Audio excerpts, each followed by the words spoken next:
Get it started. We're just winging it since we don't know shit about Scott. And I don't know if you know shit about us, Scott. Nope, not really. That's the Okay. that's, I'm here to learn. that's the best way to surprise. You'll just follow along. We're gonna have fun. Yep, I'm rolling with it. We'll force you to And have you fun. need to take that What? because it's making All of a your lot clothes. noise. Oh, the KT, the crinkly KTM jacket. Yeah. I didn't know this was that kind of show. Oh, it can be. Look around the room and find all the dicks. All right. Yeah, there should be a few dicks around here. Quite a few. There's at least 4. Oh, well, there's the obvious ones. Yes. Yeah. And really keep an eye on the levels. Cause see that one spike? I told you he got excited when Yeah. you did the dance. Oh yeah. Well, that happens a lot. Yeah, That's natural. you have that effect on people. Huh? In fact, why don't you slide Perfectly 1, 2 normal. down? Hey. All right. Hey there, welcome to Motorcycles and Misfits. Coming to you from the Recycle Garage here in sunny Sunny? Cruz. Santa Cruz, California. Sort of sunny, maybe not. Whoa, dude, it went from like heat wave yesterday. Oh, cold front's coming in tonight. Yeah. Yeah, so cold front. yeah. I know people love it when we complain about the weather. I couldn't believe how cold. I mean, I was freezing today. It must have been like 64. I couldn't. Yeah, There- exactly. There's a slight chance it might rain tonight. Emma's like, and Liza's like, okay, do you need rain gear? Like, will you make it the 30 miles home? Are you okay? Will you live? Yeah, it was. They warned us that there could be light drizzle around midnight, and I'll tell you that's dangerous. You know, dangerous stuff. We don't know how to ride in the rain. Uh-uh. Let's get to who is here in the studio. We changed it up. We got some different voices in here. Also, Emma has gone MIA, If anybody's seen Emma, can you email us quickly? and so has Jim, and so has Knock. Oh, it's going to be one of those weekends, but that's okay because we have stunt misfits here. John, you started out as a stunt misfit. I Didn't did. You? I was a stunt misfit. I know. Hey, Liza, I just realized 60% of our group are electric motorcyclists today. Well, Wow. Nice. We'll get to that. Hey, everyone. This is Liza. And you know what? It looks like I'm going back to Pakistan again next year. All right. I know. So am well, I. Bagel, I had so much response, people wanting to go back with me. I'm like, well, I guess I'm going. Yeah. And John's doing a group in the spring and I'm doing a group in the fall. Keep sending them emails. Yeah, I know. recyclemotorcyclegarage at gmail.com. What about, do you think Bagel will go there and lead a party of scooter trash across Pakistan? He already did. He It's did? called Scootistan. There's I'm even a movie so about proud it. of you. Okay. Okay. So, I'm sorry you didn't get the memo. Running the board tonight. It's Stumpy John. Hey, everybody, what's going on? And thanks for your emails about What's Stumpistan. going on? But yeah, so I rode up today and immediately fell off my motorcycle in front of everybody. Okay. Can I just say? We were, yeah. Tell your So- side of it. I was going to tell my side of it. So John pulled up to the other parking lot, which is just on the other side of the fence, and we have a gate. And we heard a bike pull up, and so all of our ears perked up. Oh, who's here? And then we heard crunch. And like 5 of us all go running over. we heard put, put, put, put, crash. And we all rushed over and just like put fingers and like noses peeked over the Yeah, it fence. was Like, Four Kilroys looking over the yeah. fence. And he's like, yes, I dropped it. Yes. That's why I got crash bars. Yeah, it's okay. It's okay, Alert. It can take it. On the classy girl couch tonight, we got Scott. Hey guys, Hey, where are you from? I hail from Winter Garden, Florida. Oh, Oh, I used to live in so DeLand, much Florida. I can't say now. Not far. I actually stopped in DeLand on the way. There you go. So how do it? Oh, I'm making connections here. Yeah. Also on the classic girl couch, Hello, it's Morgan. it's Morgan. Yes. Once It's- again, here to, Hello, it's me. here to talk about more electric stuff that everyone loves so very, very much. Well, but we got some Yeah. exciting stuff. But We the do. classiest girl on the couch is Little. Oh, Yeah, and we Oh, got Little yeah. joining us. Little the Chihuahua. she already fell asleep. She's a cuddler. And then in Jim's usual seat, we've got Electric Terry. Hi, Electric Terry and Charger here. Charger panting on the ground, but she misses this place. Yeah. We missed her. But it's like just like yesterday. She's like, "Oh, I know where everything is. Don't worry about me." We have 2 electric Floridians here. It's true. Yeah. I know. That's I realized. When I came to California, I wasn't, but maybe 10 miles from where Scott lives. So Nice. Terry's slowly acclimated. How many layers are you wearing right now, Terry, in Oh, this? only 2. Okay. Well, This is down from the usual 5. And Long John's probably Oh, yeah. yeah. Oh, of it's- course, all right. Yeah, because it's Very freezing. No, I showing, think like- honestly, I think it's down to like 51 now, maybe. Oh, wow. My God. Yeah, gosh. Feels cold. My Yeah. God. Maybe this should cancel schools tomorrow. I stopped at Cycle Gear on the way up. Yeah, and see? bought He some did. thermal. Yeah, this is yeah, for Floridian, this is fucking freezing. Oh yeah. I get it. I get it. So hey, I had another Twisted Road rental this weekend. Rented out the KLR again. All right. That's 2 weekends in a row. Oh. More money. It's paying for itself. But I'm not really doing it for the money. I'm doing it because I like having a bike available to people because I want a bike available to me when I travel. And it's cool. Last few people rented it. Like, where do I go? I'm like, it's easy. Go down one. No brainer. Well, this guy, he just decided, I want to go down one. And he spent he spent the weekend riding in the Santa Cruz Mountains. Oh, what a beautiful Can't place. go wrong And with just, that. I'm like, here's the deal. Pick any road at all. The smaller and squirrelier, the better. Just keep going. And when you want to go home, use the water method, right? Mm-hmm. Just go downhill and you'll eventually run into a freeway or an ocean. And you can ride in those hills and just be lost for hours and hours. And he did. And he had a lot of fun on the KLR. Scott, I should have given you the water method yesterday. I sent him up to Alice's from my house. And he went up Highway 9. I think he said that's one of the most amazing roads he's been on. Oh yeah. Yeah, I live right on that road. Oh, yeah. You're a lucky man. I am. Yeah. Well, we have a lot of roads like that here. But just remember, our motto here is live to ride, ride to eat. So I'm glad you went to Alice's. They got good burgers. It's my guides right here. They both seem very food motivated. So We've been on the. Don't worry, he's in good hands. Well, let's get to, I guess the biggest news, Scott, is you did a thing. I did a thing. Yeah. What'd you do? But do we start it with Terry did a thing 8 years ago? Do we start it there? Or do we start with Scott? No, let's go to Scott All right. because it's all about Scott right now. Yeah. Terry doesn't Sorry, matter Terry. anymore. Terry doesn't have a record That's right. anymore. That's Yeah. right. Well, I will start off by saying that Terry talked me into it. I so- know. So it's a little bit about Terry. Yeah, I did a thing. Well, why don't we start with who are you and what do you ride? Oh. Like, right? Okay. My name's Scott. We covered that part, right? Yeah. Okay. We did, yeah. All right. Yeah, Scott from Florida. I've only been riding for a couple of years, and I basically I've always kind of wanted to, but people kept talking me out of it. But what really got me finally over the edge was I bought a Tesla in 2018, Oh, and congratulations. Which one? Model 3. Okay. So and it made The me- affordable one. the affordable one, right? Because I'm Yes. practical like that. And what it did was it made me start doing something that I hadn't done in a while, and that's just drive for fun because it was a fun car to drive. And when I started doing that again, I kind of said to myself, like, this is great. The only thing that would make this better is not having all this around me. So, a couple weeks after that, got my MSF, bought a crappy bike up front and just something I wasn't afraid to drop. And I got going. And then, a couple months later, got a Zero SRF. So electric bike built right here, So Well, and your Tesla was built here too. I know, just up the street too. It's pretty cool, Right. right?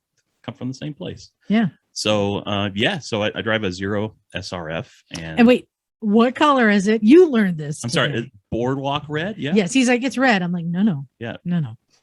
It's boardwalk red, and what's Under the the boardwalk. It's like Seafoam? seafoam. Yeah. seafoam blue? Yeah, that was the one. Something like that. And now- Or no, Sea Bright. No, Oh. it was Sea Bright. seasonal, and then they introduced the bold new color black. Oh, yeah. Black with stripe. But yeah, boardwalk red, named after the boardwalk right down Yeah. the street. Which I just got to see. It's great. Mhm. It's really That's right. beautiful. So how long have you had that bike? Since October 2019. Okay. That's a two-year mark just now. It's Yeah. funny. That's the same month and year I got my Energica. So like Yeah. I picked up mine in October of 2019 as well. We're bike buddies. Yeah. So you were just a normal guy living a normal life, Pretty much. Yeah. getting into the electric stuff. And then this guy, Terry, talked you into doing something stupid. Yeah, that it took time for that. I guess one thing that happens, you realize very quickly when you get an electric bike that there's an amazing community, Mhm. Facebook groups and whatnot, and everybody's so connected. And then you quickly start to learn who has reputations of what. And Terry's obviously infamous for what he did, being the first across the country on an electric bike. not just once, but many times, right? So Yeah, 3 times. Yep. So yeah, that's just getting to know these guys has been awesome. And I quickly experienced what there's this famous guy in the community, Sam Baker. He calls it the zero effect. And what it is you get one of these things and it is just so much fun to ride that you want to keep doing it. And the only problem is eventually you got to stop and charge, right? You just end up wanting to charge faster and faster and faster. So that kind of got me into really tinkering with the bike. So I'm an engineer, electrical engineer. I actually work in the theme park industry. So we do all kinds of cool embedded electrical stuff. Hold on. I got to go deeper on this one. Yeah. There's a few theme parks in Florida. Oh yeah. Just a few. Is it one that has multiple parks or just one park? There's both of them have multiple parks. Well, actually, I shouldn't even say both because there's more than one or more than two. And what department do you work in? So I don't work for the parks directly. I work for a company that they would consider a vendor. And so we build electronics that do the specialized audio and video experience for the rides. So think about the audio and video that you see when you're on a dark ride on a vehicle. We're making the equipment that's actually making that all play back and synchronize with what's going on around you. Can you make It's a Small World a little less creepy? It's not up to me, man. That's up to the creative guys, you know. Put it in a minor key. But it's so culturally appropriate. Yeah. All right, that's cool. So you're into electronics and gadgets. And Oh stuff. yeah, definitely. So, I've always been a big technology. Scott got on my radar because he right away turned out to be a tinkerer. Well, first of all, he was from Orlando, so or the Orlando area. So I started to have that in common with him. And then he said he was working on a project where he was going to charge with 2 J plugs, and that's right up my alley. I got my zero, and the first thing I did wasn't as complicated as the way you did. I did it more manually, but I started charging with 2 J plugs, and after having my zero for a year, I was finally up to 4 J plugs. I was like, because like Scott said, if more is good, then too much is not enough. So in order to break that down just quickly for the viewers, the way our North American charging setup is rigged up, a single J plug will allow his zero to charge fully in 2 hours. The bike has capability to do more, but our infrastructure is lacking. So in order to take advantage of that, you got to get creative and find a way to rig 2 plugs into the bike at the same time. And that's what Scott attempted to do. Okay. I need to cut through the you guys get too techie. So let's just first start with Scott. What record did you just break? I broke the cross-country electric motorcycle record. So from Jacksonville to San Diego in 112 and a half hours. 112 and a half hours. That's crazy. And That's awesome. we were looking at the bike, talking about what modifications were made. And Terry and I have had long conversations of all the little tricks and things you can do to do a record, but you didn't do a lot of shenanigans. You did just some basic stuff. So you have a windshield extender just for comfort. It doesn't really give you better gas mileage. Yeah. A Corbin seat. What's gas? For mileage. A Corbin seat for comfort. Yep. Got to save the butt. And a top case for carrying gear. Yep. And really, it's just comfort. So what modifications have you made to your bike that helped you accomplish the record? Really only one of those, other than the Corbin saving my butt. That's pretty important when you're riding 112 hours. Which is also here. Yeah. I've got a side. I wanted to meet. I got a separate thing about Mike as well involving that. Yeah. So the only modification out of all the things that I've done to the bike that would help me in that trip was this dual plug thing that these guys are talking about. And it's really all it does is it lets me go to places like public charging stations, which can be by shopping centers, hotels. And it also lets me roll into campgrounds too, which is very important when you're crossing the desert, and basically plug into 2 charging outputs and basically charge under an hour to get out of there. Without that, it would have taken me at least 30 hours longer. Oh, wow. Okay. So, and just to refresh people. So on the SRF, is that a 16? What is it? Or 18? It's a 14.4? 14.4. Oh yeah, 14.4 better. Okay. 14.4.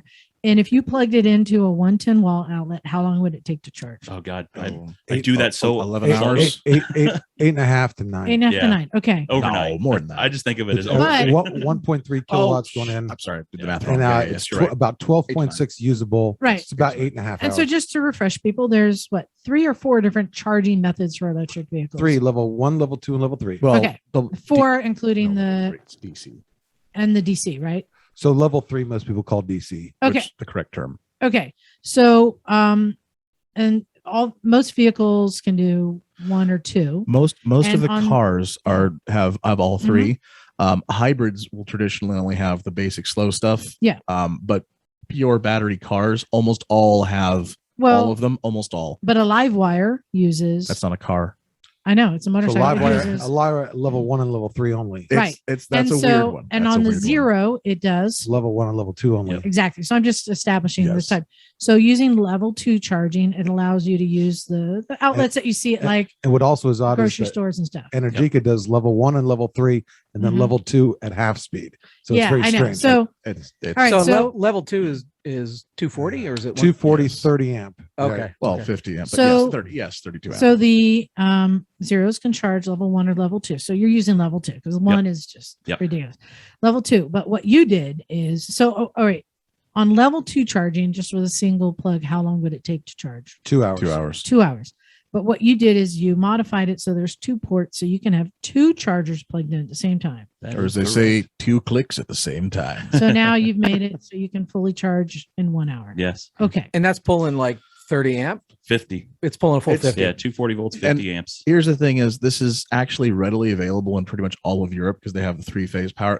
We have an infrastructure problem Right. in North America, so this is like really a U.S. problem that Scott has tackled. Like in Europe, they can already do this, Mhm, and mhm. it's kind of a weird, frustrating thing. So I'm sorry, I'm a nerd, or not a nerd. You're not. You guys are nerds. I don't know what I'm talking about. Sorry, nerds. I'm You're in normal. good company, Explain my this to friend. me. So on level 2, you're dealing with 2 inputs at 50 or At 2 at inputs- 25. 2 inputs. They're rated to 32 amps usually on their own. Yeah. At 240 What I'm volts. doing is taking 2 of them and using 25 amps from each to Okay. achieve So 50. to a total of 50. Okay. Yeah. Yeah. So basically, you've now halved the charging time to 1 hour. So that's Right. not an extreme modification. No, when No, you're Terry, but it's on your bike, how extremely fast useful. can well, so I charge did yours? I did the same thing. Although I was at one time using Right. 4 J plugs, Right. I also doubled my battery capacity. So Right. I was still 1 hour. So the batteries really don't like to be charged faster than an hour. Like Morgan Mhm. will tell you, you can charge a battery faster, but it'll start heating up,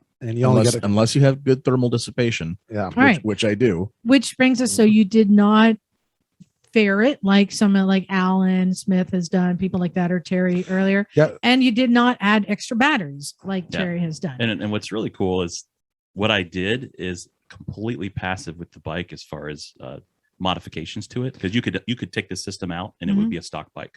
So it's It's- basically a stock bike. Yeah. So So it's plug in pretty much. Yeah, So- I use the same In fa- connectors as the manufacturer. Like you Oh, can right literally on. plug it in. In fact, without if somebody modifying from it. the Zero factory looked at his bike out in the parking lot, they would have no idea that Yep. it's just not a perfectly stock bike. They'd have to open the little charge port to see, wow, there's 2 plugs on here. Okay. Additionally, he didn't add aftermarket components. Like there's absolutely Right. nothing warranty avoiding. It's all using Yep. the factory's OEM systems, Mhm. just very cleverly rigged and modified to work with North America's infrastructure. Yeah. So what I'm establishing is you did not highly modify the bike to make it easier. So what you did was not easy. No. This is not like anyone could try it. You took a bike that anyone has access to. Mhm. But what set it apart? So you were riding for 112 hours. Yeah. How much of that time was spent sleeping? That's a really good question. Not a lot. I actually ended up only stopping twice and getting a hotel to sleep 4 hours each time. So 8 hours with a little, maybe like 25-minute cot nap at a Yeah, campground. I remember that at one. Yeah. So that was it. That's all I slept for 112 hours. Yeah. Almost. But 40. Texas must have been rough. That's a long way across Texas. I ended up kind of cutting north through Texas and hitting New Mexico a little earlier. Okay. But Yeah. I'll tell you, the roughest part about Texas was this storm. I'd have to look at the weather data for that day, but this was not your normal storm. This thing was like a squall. Ugh. I'm on the highway and I could see just white mist flying across the side to the point so thick I couldn't see the paint Oh, lines. crazy. All I could see was the reflectors. Got caught without my rain gear. I saw his, I was following him and I saw his picture that he posted.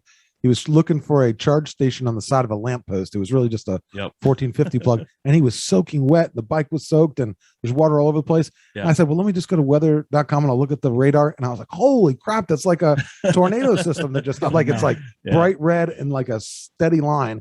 And so it must have only lasted like 10 minutes, but when it hit you, I'm sure it hit hard as hell. A lot of people were tracking me, and Terry saw me, I guess, and he was telling me this line zigzagging all over the place. And I'm like, let me tell you what it was like there, Terry. The whole town was under a foot of water, some parts 2 feet. And I'm like dragging the bottom of the bike through the water here, trying to find this, 240 volt outlet. Yeah, plug it in. Because I'm there trying to coach him, trying to make sure he's taking the shortest distance. Yeah. And I know where the charge station is. And I just see him driving like all over the town, one block this way too far, one block that way too far. I was like, what the hell is he doing? Yeah. I was like, I was like, oh man, I'm worried now. Tiredness is set in. And he's gone delirious. I had no idea that he had. There might have been some of that going on. Yeah. All right. So now I want to get into it. So the current record right now for cross country fastest on a motorcycle, it used to be Carl Reese, but it was broken 2019. It's like 37 hours now. Isn't it? 37 hours, 7 minutes by Adam Frasca going from New York to Los Angeles. So 37 hours seems like nothing. Yeah. Nothing compared. I mean, 112 hours seems like a long time. However, on the gas bike, you can go as fast as you want. You can go as fast as you want because you can gas up very quickly. So, and you can bring extra tanks with you. Let me let Scott tell you what happens if he decides to go as fast. If he wants to go 125 miles an hour, which his bike will do, he's not going to get very far. Right. Yep. So the thing on an electric is your efficiency goes way down. Yeah. Like there's a sharp curve. So if you go, Terry, 80 miles an hour compared to 70, if you had to guess, what range would you lose on that? Almost 20%, about 15 or 20%, just going 10 miles an hour faster. Yeah. It's actually the difference between 60 miles an hour and 80 is almost double the range. Wow. So it's higher the higher you go. So if you go from 60 to 50, it doesn't gain as much as 70 to 80 or 80 to 90. The faster you go, the more it gets used. So what was your average speed? I'd say my average speed was probably average with stops and everything, probably about 45, but I try to keep it around 55, 60 for most of the trip. So that makes it harder because you're going to have more time in the saddle just because you can't go fast. Right. So let me ask you this. If you have to stop, how often do you have to stop to charge up? If I'm doing that speed, I'd say about every 70 miles, 70, 75 miles. Sometimes I can push it to 85. Yeah. So that's pretty often. Oh yeah. So where are you napping at those stops? My routine for stopping is always get plugged in first. Like the one thing I kept saying as I was taking videos during this thing is if you're not riding, you're not charging, you're wasting time. So get plugged in, get my helmet and gear off, grab a little chair, sit down, do some social media stuff, let people know what's going on with me. And then, just take let's kind of like sit there. And I'm not it's hard for me to go to sleep, especially sitting up or laying on my back even. So I wouldn't call it a nap. He hangs upside down like a bat. Yeah. Yeah. I have to think though, in the middle of the night, that that must be hard to stop to charge and you have to sit there for an hour. Yeah. Well, by the time I do all that stuff, it's maybe like 20 minutes left. So it oftentimes goes fast. in that situation, you want to get up, find a place to, bathroom break and get a cup of coffee or something like that. So you meander around and you kind of wake up. Also, you don't in West Texas, New Mexico, Arizona, and Western California, Eastern California, when the sun sets, you're basically shivering your ass off. Oh yeah. So you're not falling asleep easy. Yep. I'm just going to tell you, it sounds frustrating as hell to me. So Zero actually makes something that you can go about 25% further with. However, then you're stuck to 2 hours of charge time. So they make something 2.5 hours. Yeah. That's true. There's a power tank, Liza. It's an extra battery module. I know you were freaking out about the 75 to 85 miles range, but with the power tank, you get about 25% more. Yeah. So an interesting side note to this is that Scott didn't beat Terry's record. Terry's record was beaten a couple months ago by a guy named Steven on an Energica Rebel. Well, yeah, but he did beat it. Just he wasn't the first to beat it. Steven broke your record, so he broke Steven's record. Oh, okay. I see what you're saying. I see And- what you're saying. What I would say is that Steven is now has a taste of blood. He wants. So there's going to be, I think, a really fun back and forth potentially between Steven and Scott as they try to chomp it on each other's records with their different bikes. And Steven is a stubborn person. Yeah. And I'm just trying to get back to this. So this sounds grueling because, again, you can't go fast. Yeah. Yeah. Because the faster you go, the more often you're going to have to charge and So- stop for an Yeah. hour. So due to Morgan's dad, I could go a lot faster without a big penalty because if I went like 90, my range didn't get cut. Like the current bike I Right. ride now, an SRF or SRS, I don't actually have a streamlined fairing on it. And if I go 10 miles an hour faster on the freeway, it sucks big time. But when you're slipping through the wind with a streamlined fairing, you don't really notice the increase in speed. So before you set off on this, what was your goal? What did you think you could do it in? I'm sure you did the math. I kind of based it loosely on a trip I did recently. So again, cool community with these electric riders. They set up a meetup every year at the Tail of the Dragon, North Carolina, Tennessee. So that was my first, what I would call road trip on this thing, with my dual plug system. And it was a cool trial because I got to hit all these different kinds of chargers to make sure they all fit and worked and all that stuff. But I did close to 700 miles in 24 hours. So I kind of based it loosely on, okay, I didn't sleep for that trip, but let's say that I'm going across country. I'm going to have to sleep. So let's save 4 hours a day for me to sleep, and maybe make that goal 600 miles a day. So that was kind of my goal. And I think that would have put me in the 108 hours range, something like that. So that's what I was shooting for.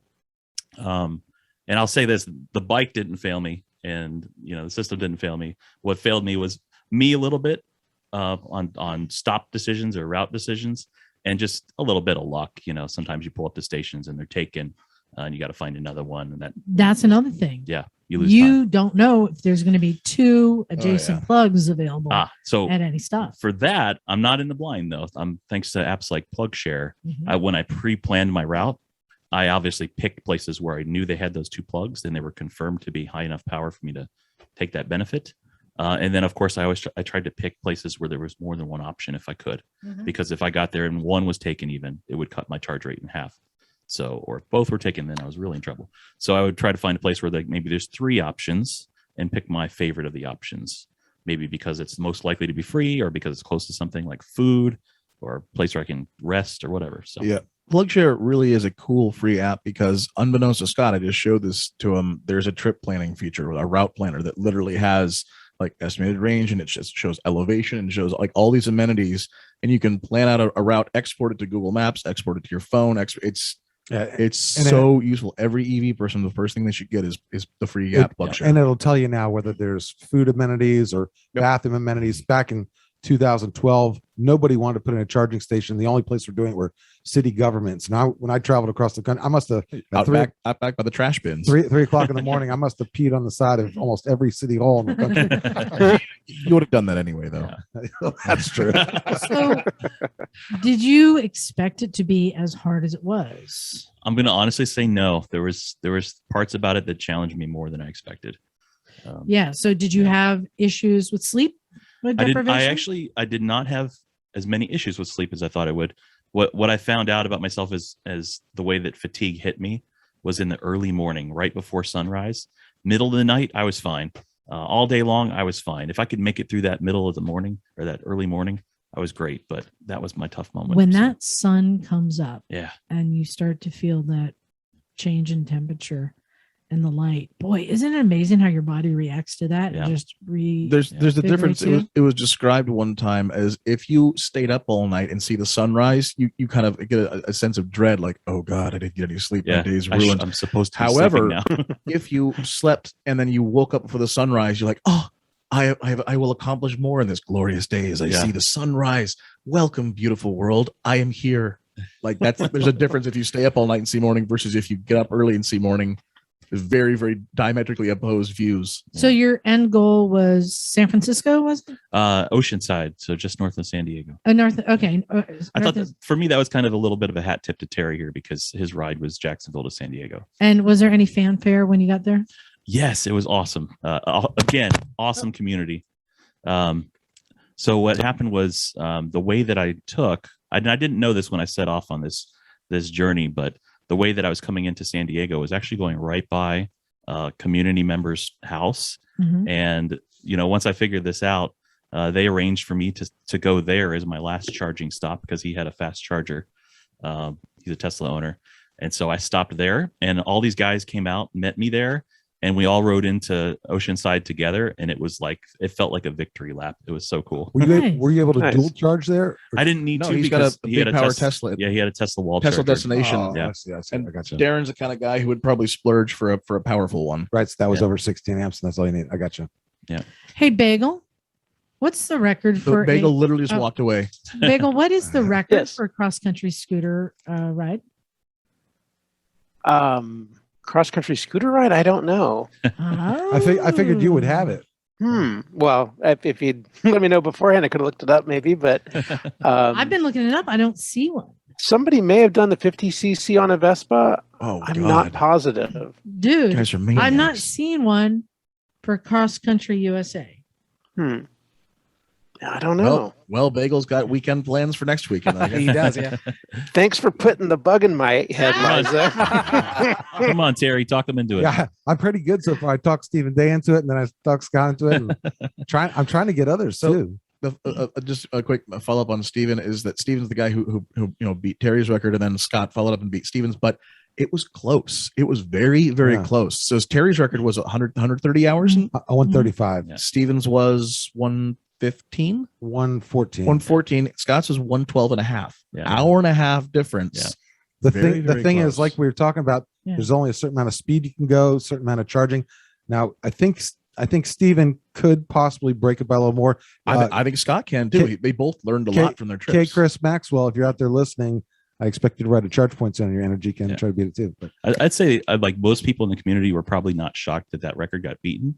I think what shocked people is that record got beaten by a 0 because Oh, Well- because wonderful. a- I think it's great. yeah, And what I like about it, it's not because the technology got better. It's because you're a hard ass motherfucking rider. That's what it is. yeah. I would And that's love. what it takes to beat it. I would love a scrappy live wire owner to throw their hat in the ring also, Yeah, because man. that bike has Mm. has a lot of potential, and I think it could be competitive as well.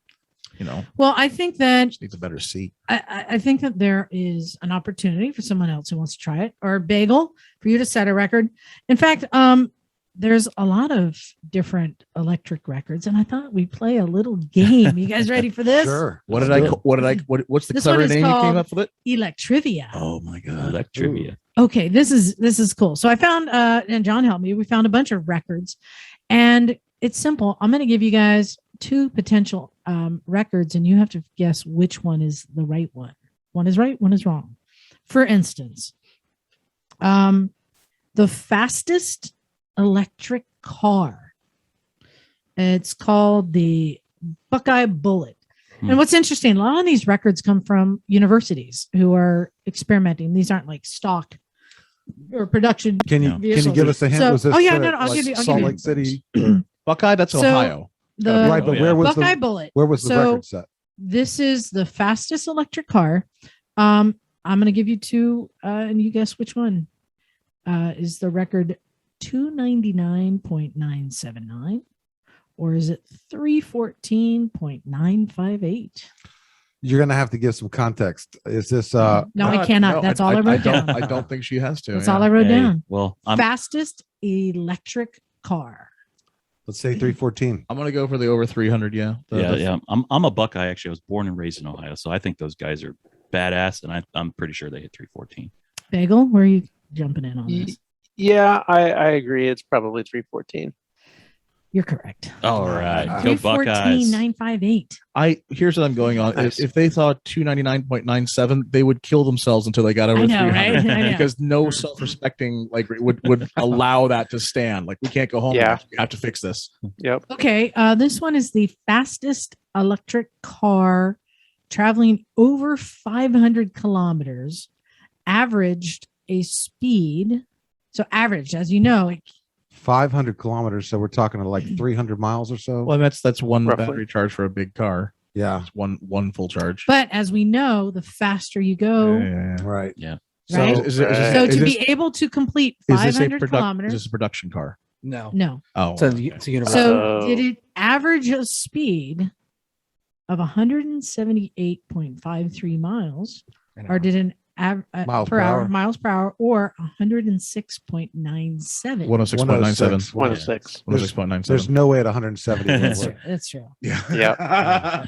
Like And it's funny to think 100 the and that. fastest electric car to go, over 500 kilometers, 106. Like, That's It's pretty- average. Average. That's though. actually still Yeah. pretty I know. amazingly fast. That's I really- know, that's, yeah. that's a but- big stress. it brings up again the point: you can't go that fast. Yeah. All right. How about the longest drift on an electric vehicle, which happened to be a Porsche? So you understand drift. Not really. I've Oh, never yeah. seen those movies. Yeah. Okay. Which means keeping the rear wheel spinning. Yeah. Okay. That's- Wow. Was In drift in time or Well, distance? is this it distance? distance. Distance. Oh my Was it God. 3.17 miles or 26.2 miles? I'm going to say 26.2, but I think the limiting factor is not the battery of the car. It's probably the tires. Tires, I yeah. do the tires. Yeah. I'm gonna go with 3 miles just because I find the whole thing absurd I'm gonna go with and, I'm gonna and go with mildly Terry. upsetting. Longer was 26. 26. What'd you say, Bagel? I'm gonna go with 26. That is correct. Eh. So my 26.2 guess, miles. my guess is the Smoked gas 'em. record isn't that much higher either, because I'm guessing the tires blow up shortly after 26 know. miles. They would had to. Electric cars tend to be heavier, so there's more stress on the tires. They generally, This is true. like the Tesla has those just paper thin, like little, And that's a like, production car. little O-rings on the wheels. And I mean, think about it. You're on the verge of doing a burnout for 26 miles, basically. Yep. That's going to shred a tire. I mean, it goes against the whole environmental aspect of this black cloud of tire just trailing. Yes. At like bike weeks, guys that light up their tire, it seems Yeah. like it's less than 45 I know, seconds and it right? blows up. Yeah. I'm always a I little know. disappointed when I see like on our electric motorcycle Facebook group thing is like someone doing some kind of massive burnout. I'm like, haha, we don't have to be environmental. I'm like, I mean, do you gotta flaunt it though? Do you? All right. Yeah. You guys ready for another? All right, Sure, bring it. give it to us. Greatest distance traveled by an electric vehicle on one charge with no solar assist. Is it Ooh. 999.5 miles No services. or 1,203.8 miles? 1203, because again, like Morgan said, that 999. Hold on. We got a dog thing going. Hey, dogs, get in here. Charger. Little, back in. come on, little. All right. So greatest distance traveled by Vehicle. electric vehicle on one charge Vehicle. with no solar. This is the problem, I is say 1203, was it? Vehicles. You've seen those mega boats that have the massive battery packs that can just Yeah. chug along for. Yeah. I'm gonna go with the Mm. 12 number as well, just because I think it could be one of those mega boats that has like the stupid. It's not a battery boat. There were record Oh. for boats, record for buses. Wait, record- it said vehicles. So I know, This is but- land but it vehicle. was- You're And I was saying. also when it could be Land a plane. vehicle. It could be a plane. Go yeah, like no, gliders, it one was a drops. car. It was a car. Oh, Wow. 1203. I'm I'm- still going 12. final answer. I'm locking it in. 1203. I'm not sure. I'm going with 12, but I'm not too certain of it. I'm going to go 1203 too. I'm going to be the Also. outlier and go 999.5. All right, Bagel. Well, this is one of those records that would drive you nuts because it was Oh. 999.5. You gotta be. Oh I know, isn't my that crazy? God. All right, we're going to beat that one now. That guy hasn't had a good night of sleep since. Let's go get some Just- batteries. Was Every Was night that- wakes up in a cold sweat. 995. was 995. was that record set by a German by chance? It might have I think been, it was, yeah. Oh, so Because he probably said he German? 999. he was probably All going right. for 1,600 kilometers and hit it, and then it transferred out wrong. Bagel, we're starting with maybe. you first on this one. Oh, okay. Greatest distance traveled by an electric scooter on a single charge. Holy crap. Is it 408.1 miles or 630.2 miles? Damn, Ooh. either of those. Now, they are- don't say anything about the average speed or anything. It's Yeah. just Yeah. 2 miles distance an hour. on a charge. Right. Yeah. And as you guys know, what's the magic Yeah, number? so Like the fastest you can go without It depends on the losing weight, efficiency? but it's Odd. around 17 to 25 miles an hour. Oh, yeah. Because Right. when you go slower than that, your road friction actually Yeah. adds up to be more. Okay. Right. So this is something that they would have done on a track with some sort of like extreme, like, like they had to have been trying to just push it to the absolute limit of how far they could get on one charge. All right, Bagel. 408.1 or 630.2. He's gonna stall so he can Google. I'm gonna go for 630. All I'm right. gonna be optimistic. What about the rest of you, electric wackadoos? I mean, for a scooter, I'm gonna counter Bagel and say 400, whatever it was. 408. yeah. Let me say, gosh, I really want to say 600, but I can't even see a scooter going 400. So I'll say 400 or 400, whatever it is. I mean, I'm new here, but Bagel seems like a scooter guy, so Mhm. I'm going to side with him. Oof. And I'm also going to say Oof. that I'm fascinated that they even let scooters on a track. Scott, I don't know if you notice what's behind him Yeah. Yeah. in his Yeah, there's garage. Oh So- yeah. so- see, I'm a listen- fast learner right here. So Bagel, when she gives the answer while you're there, I want you to look this thing up, because the question I have before we know whether it's 400 or 600 is on Yeah. a scooter. The way you sit, where do you put all this extra battery? Terry, you've seen my dad's scooter. Yes. The Yeah. Defiant Mhm. could easily put a whole Under your battery butt. thing go 20 And, miles an hour. and just so Scott knows, Bagel, what's the furthest distance you've gone on your bike on one tank of gas? The farthest I've gone on one tank of gas is probably about 320 miles. I Wow. think. 320, Is that 325. including with your top tank? Yes. So the record on a scooter, 408.1 Oh. miles. All There right. you go. All right. We got two more. Something for me to shoot for someday. There you go. All right. Now we're getting into the Not with the weird short stuff. breaks and the zero. Farthest distance traveled on another world by an electric vehicle. Oh, Huh. I mean, we're talking The- Mars. So- we're talking the Mars. Mars It's got to be rover. spirit and The moon. opportunity. Yeah. Maybe. So yeah, So, on one lithium battery. Did it go not 0.9 miles or 157 feet? 0.9 miles or 157 steps? I mean, Tempo- wait. The Mars rover that Yes. lasted for like a whole year, that it was Yeah. and played Happy Birthday to itself. Yeah, had The to go Mars rover. It's obviously going to be the larger one. Well, so 0.9 To me. miles is like 500 feet or something like that, 400 something feet. So is it No. either 400 feet or No, 150 no, no. We feet? immediately went up and drew No, a dick point- on Mars with the Mars. 0.9 curiosity. miles is like 4,800 Yeah. feet or something. Oh, 0.9. That's right. Yeah. It's Well, it's 52. it's got to be Wow. curiosity with the 0.9 miles. I would imagine. I'd say 0.9 too. Well, also because this thing's going to be working through sand, going to be using or Yes, but you saw the dick we drew on Mars. okay, 0.9 miles. I agree. 157 feet. Damn it! Is it That's all really? went. Yeah. 157 feet. What about the moon rover I'm- on the moon landing? That's not on Oh. another planet. Careful, Bagel. That's not a world. Oh, you're right. Well, it No. depends on your definition It's of the a world. moon. Ah. Definitely not a planet. All right. Greatest distance traveled by a battery powered RC model car. Oh, that's cool. Was it? And this is in kilometers. 106.93 kilometers or 247.21 kilometers. Wow. That's ridiculous, and I love it. How the hell could an RC car? do that? Wow, you didn't say how big it was. It could, be Did- charger sized. And Yeah, just full, could- full of that's eight, full of true. Could have been 18 just one big battery. All right, so That's let's say shaped like Flight of the Navigator. I just want to know, did this guy drive it in circles or did they have like a chase car? Because it would trying have been to- out of radio range long before. all right, Scott, you take a guess at this one. I'm going to go with the longer one, 249. What were the two options? 247 247. or 106. Yeah, I want 247. I'll say With two- enough I don't know the batteries. size. I guess yeah. If it was all battery, no person, I could see. One- Just man. battery and So wheels, that would be man. 106 is about 65 miles. A little more than that, but 100 kilometers maybe is 60. 70. Yeah, okay. So 68 I'm maybe? gonna go with the smaller one just because I don't. That's what I'm feeling. What do you say, Bagel? I'm going to go 247. All right, I'm going to say 247 too. Let's see. 106. Oh, Yeah, man. Well, Now- all these great records to beat. Look at this. Still. Yeah, a Impressive. lot of great records, but I have another one for you. How many pouch cells can we fit in a? I have another one for you. And this is not an electric record, Okay. but it is a Oh. motorcycle record. And it is one that I think we can beat. Okay.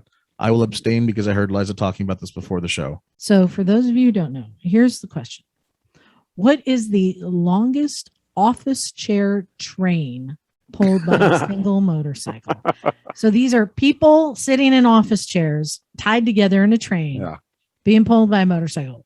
The trouble is the first big pebble really kills everybody down the line. Like you're rolling along. That's Good. then you submit to YouTube for ad for content. So let me revenue. ask you this without knowing what the record is. How many do you think with your bikes that you own, which are all electric, Yep. how many office chairs with people tied together, how many people do you think you could pull down the street? Just like Just 1 down- mile. Or not even that, a Oh, block. If the guys in front are strong enough, I think you could probably pull 500. There's no guys. It's the tied to the bike. The bike's pulling. Oh, the bikes, they're all the chairs are tied together. Oh. All the chairs are tied Oh, together yeah. and their feet are up. Daisy chains. Oh wow. Like the chair that John's sitting in. Yeah. Yeah. They're all A human tied. chair. How centipede. many people sitting in office chairs could Yeah. you pull with your bikes? On flat ground with a Yeah. smooth road, Yes. it could be 1,000.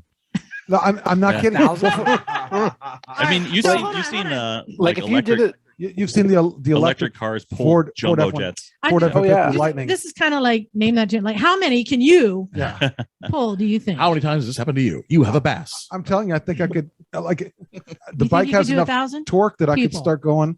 1,000 people. You don't Look- think they're okay? look- Hold on, just Wait, hold how on, mu- just hold on to that. Now, How much back- weight is Morgan, that? Back- how many people do you think Un- you could pull with your energy? Unfortunately, gun? I've heard the numbers discussed. Okay, So but how many people do you think you could pull easily 24. with your energy gun? Okay, Easily 24. How? All right, Scott. How many people do you think you can pull with your? I'm gonna SRO? go 100.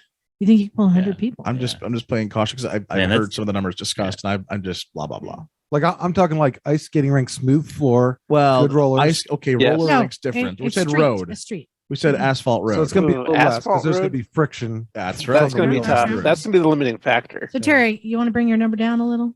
I'll still say higher than 5,000. Scott. I think I could get 100. I mean, it's got enough torque. Unlike a gas engine, we're going to have to rev it high and start to slip the clutch. This thing, you just start slowly turning. And as long as I can get enough weight on the back wheel, throwing an extra monolith on top of the back wheel or something to give it some weight, so I got the traction, and our bikes have traction control. It's just about that initial motion. I mean, I saw the Ford. Wait. F-150 Sorry, Terry, Lightning. How long before the belt snaps? It's going to be there. That's a good point. No. The belt will handle it. The belt- Oh, the belt does not handle the bike being spun up with a super high amount of force, then landing on the ground because Yeah. the loader So- has so much The inertia. shock. Terry, your weak links are, as he said, the belt and the friction to the tire. What's Yeah. to keep the tire from spinning? I'm going to put weight over it. Okay, You're well, asking me how many I could pull. I'm telling okay. Hey, Bagel, how many do you think you can pull on your best scooter? On asphalt, I bet I could probably pull maybe a dozen or so. Mm. you. What's I- is there a you know, Guinness let me- record? let me- for this let me already? up There is a that. Guinness You World know what? Record. for I that. will Let's up break that this because son hold of a on, bitch. hold on, I'm hold on, hold on. serious. I will pull more than that. I will pull. I will say I will probably pull at least 30 with my Vespa 300. Ooh. And Okay, again, so here's the deal. For the record, of all the bikes here, mine has the most torque. So I was conservative on numbers just from having heard the discussion. Yeah, but you earlier. have friction. So anyway, Yeah. the current world record, it was broken a few years ago. It used to be 19. It was broken in 2016 and it stands at 22. Let's smash this thing. Yeah. Let's smash this. Dude, thing. I'm Totally saying- smash it. We get a Now, daisy chain of office chairs, Let's find. scooter pull, I want to find. electric let's make motorcycle, it easier. gas bike. Let's make it pull. easier. Let's put children on it so they pull easier. now, Dude. does it? Now, can I make one suggestion though? When you do it, don't use rope. Use metal cables because you are going to need that strength when you're pulling that many people on office chairs. So, my Africa Twin DCT, I think would be a good candidate. Yeah. Bagel, your Do we know- Vespa 300, I assume you'd use? Do we know anyone with a Rocket 3?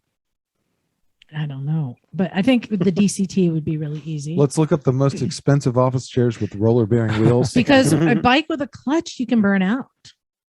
Yeah. Now, I will say also with my Vespa 300, the limiting factor for that is going to be the clutch for sure. Right. The CVT So, clutch.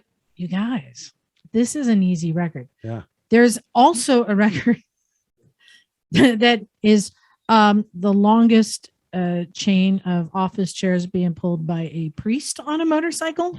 But I'm like, no, let's just go for the standard. Is anyone here ordained? I know, Is right? that more or less than the other record? I'm just saying, we could go for 6 records, right? I see. I'll throw Charger way on the back for extra traction weight and get another pass. So on I'm as well. serious. She won't sit in And the back. I She'll mean, have to play. Scott, you've got a record now. Is it officialized by anyone? No, in order to get something like that officialized, you have to do it on a track. So you So just have where's the it's fun in that? acknowledged by the community. Which Yes. a Okay. guy, Mine was never officially Yeah. officialized anyway. Cross country trips are not acknowledged on the track, by the way. yeah, unfortunately, the thing is, Yeah, the that's the guy, thing, right? a Yeah. guy in Egypt just wanted to break that record, so he went on a track, and he I think the world record is now for electric 600, 700 miles. It was. Is that Ali Abdo or something? Yes, that's Yeah. the guy, and he seems to be very nice and very enthusiastic, but he did it on a closed track and only managed to do 600. And I was like, I didn't Yeah, know as a fi- record holder. I've been to here in LA and in over a day. I broke world records. I didn't realize that. It was cool that he But it's did because it. it was a track. and Yeah, he it's had to cool that he organize did it officially, but immediately He after he could have posted done that, more on a track. He should have been able to Yeah. pull over 1,000. immediately after he posted that in the community, about 6 guys jumped in and said, "Dude, I just did that yesterday."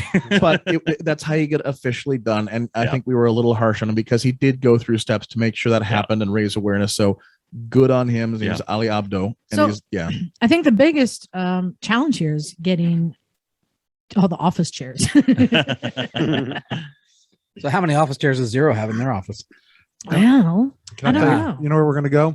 where? We got to get in contact with somebody up at Facebook because everybody's working remotely and they got just all these office buildings that are completely empty with all these chairs doing nothing. Yeah. So, Put those chairs to use. Ooh. yeah, I mean, a lot Yeah. of thousands of chairs, so we could have plenty to play with.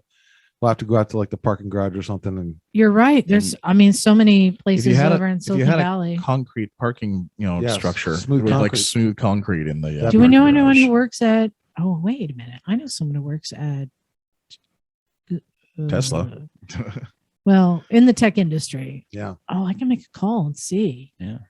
I mean, even Zero, there's nobody really working in the office anymore. Yeah, but I don't think they'll lend you their chairs. And Well, if we're going to use a Zero to break the record, yeah. they might. Well- maybe 8 years ago, Zero, but not. Well, let me tell you, people from Zero listen to this podcast.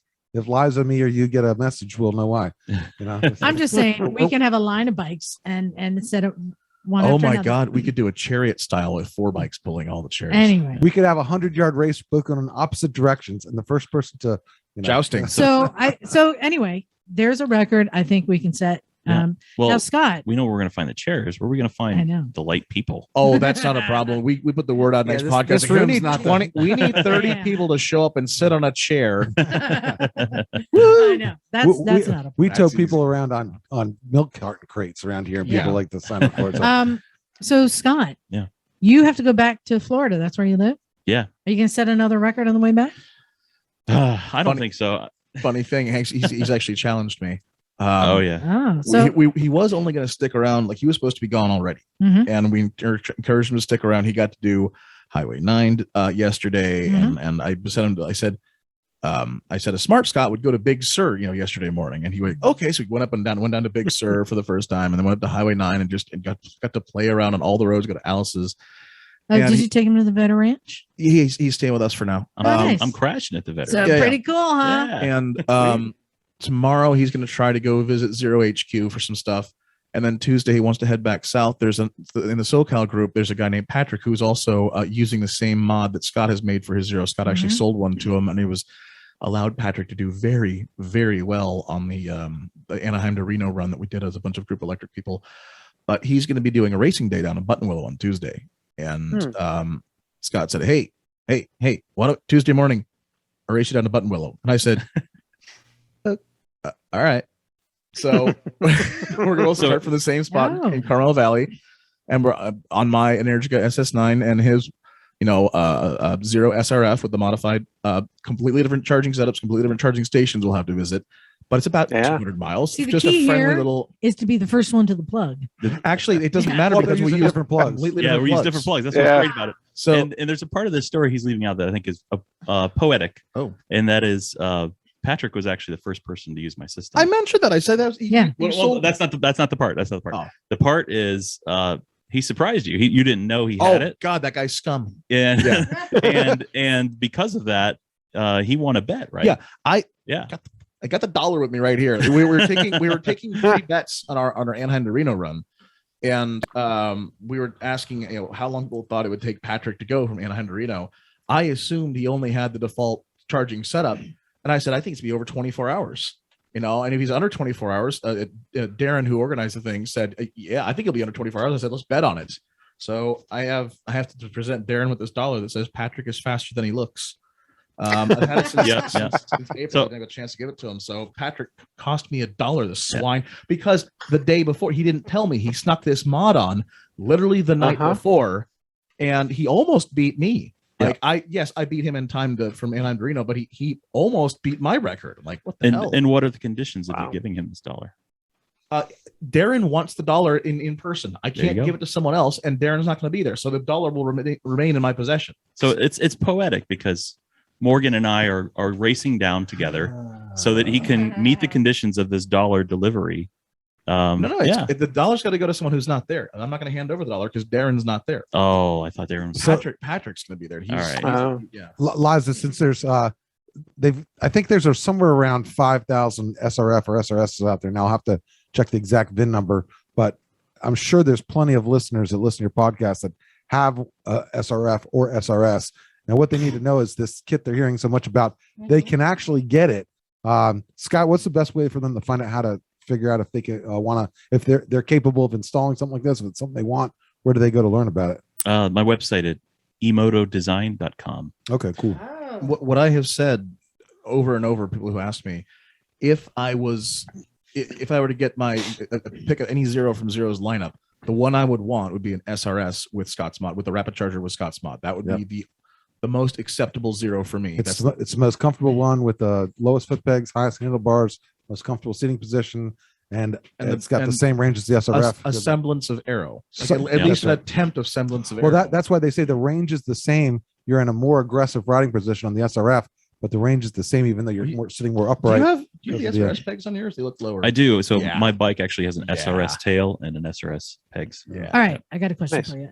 Since Terry's the one to talk to you, and I'm sure maybe he gave you some advice and tips on breaking the record. So now that you've done it, what advice or tips do you have for the next person?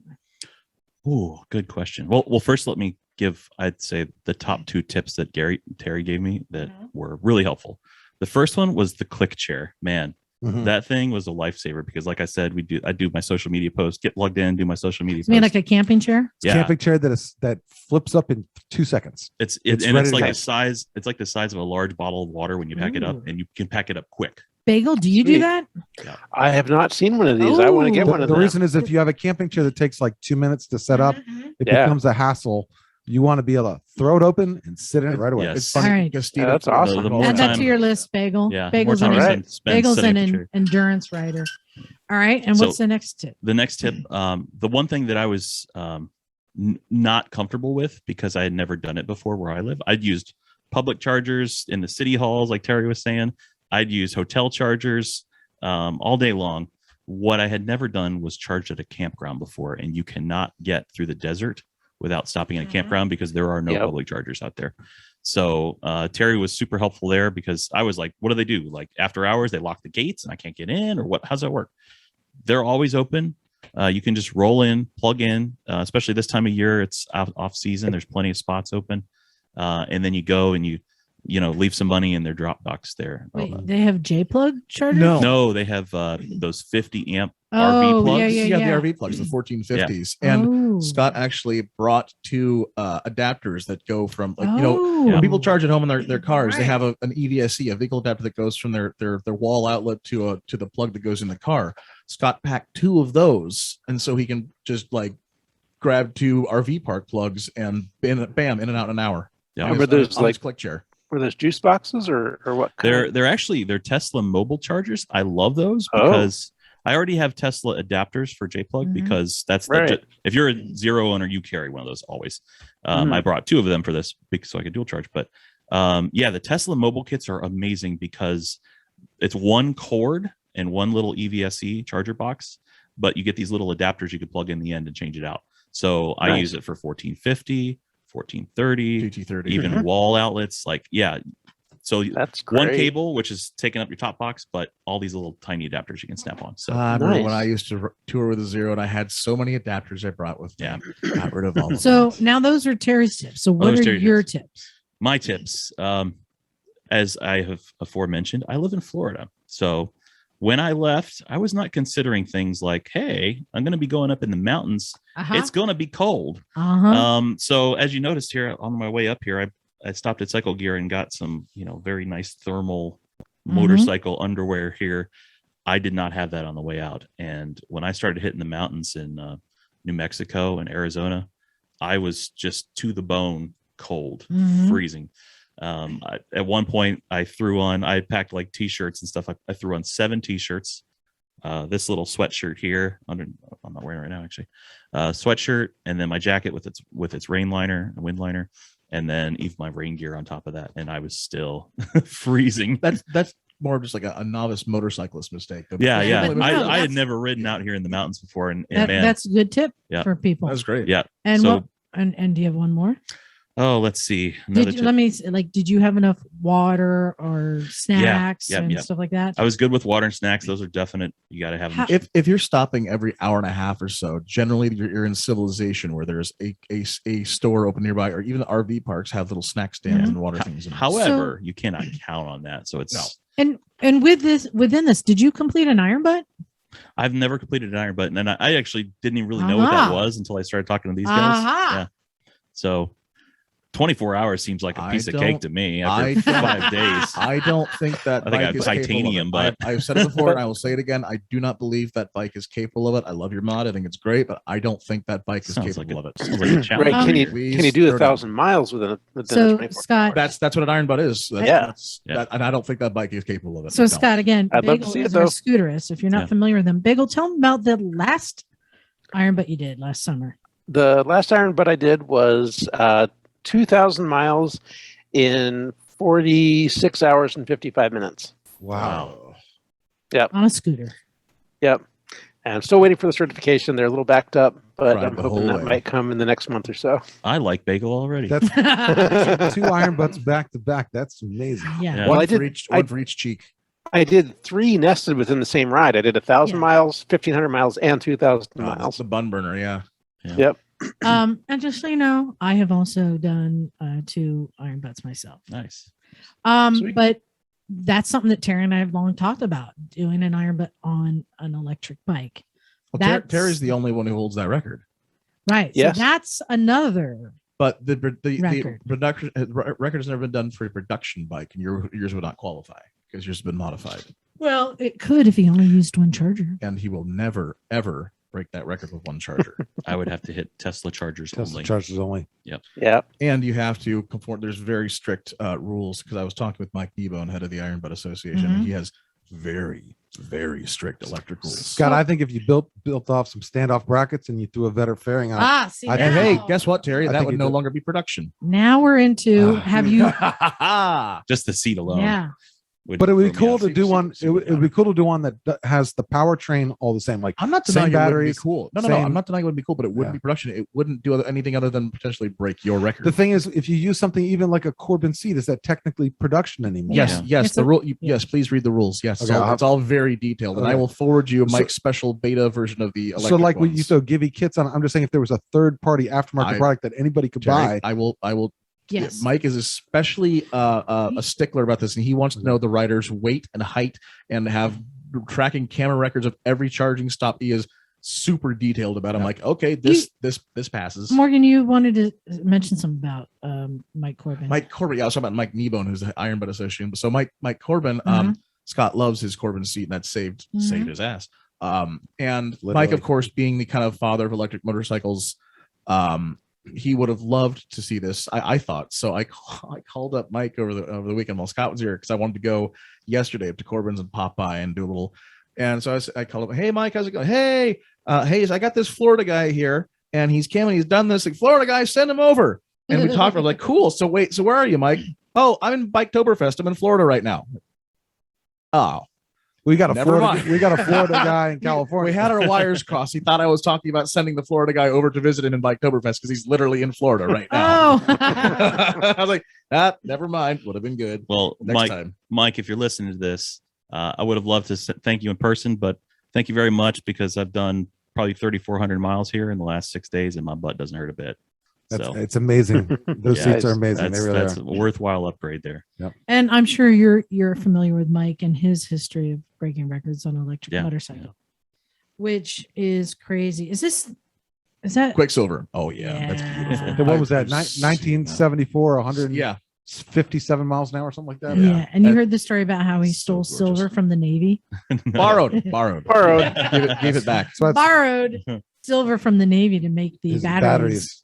Might not have been in quite the same shape when it gave him back, but you know. He had to Fine. return it Somebody after the weekend before they noticed So- it was missing. Yeah. So the lightest motors that he could make at the time, because they didn't make electric motorcycle motors, he got starter motors for aircraft because it was made incredibly light, and just put two of those on top of each other. In fact, you can see it in the picture. Oh Hmm. no, Yeah. the best thing though is this is before controllers. Oh, Like a God, his rheostatic nice switch. switch.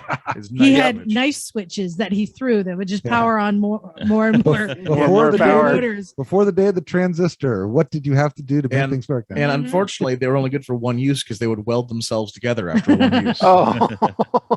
Yeah, he's got some great Wow. stories. There's a That's- great, It's amazing a how lot much. of great history. It's amazing how Yeah. much stuff has just happened in almost 10 years since I used to do it. Back in the day, anybody that was driving around an electric vehicle a long time ago, it would say, oh, electric vehicles, they're never going to make it. It's not green energy. You're just polluting elsewhere. People used to always say, electric vehicle, you're just basically burning coal. In fact, Scott, I was telling you the story. I stopped one time at a Cracker Barrel in Tennessee, and a guy came up to me. That's He's where like, you're going to find the most informed crowd. he's like, I heard Clearly. electric vehicles are just, like 50% coal powered. And I was like, okay, I could see his electric Well, grid near there. And I then- heard that mining for the batteries uses up more, it creates more pollution than you're ever going to save. Yeah. Well, hold on. This guy walked around my bike for about 4 minutes after I agreed with him that yes, the grid was about 50% coal, but he didn't hear grid. He's walking around my motorcycle looking like everyone. He's like, where do you put it? With a I tiny was like, shovel. where do you and put coal. what? He's like, where do you put the coal?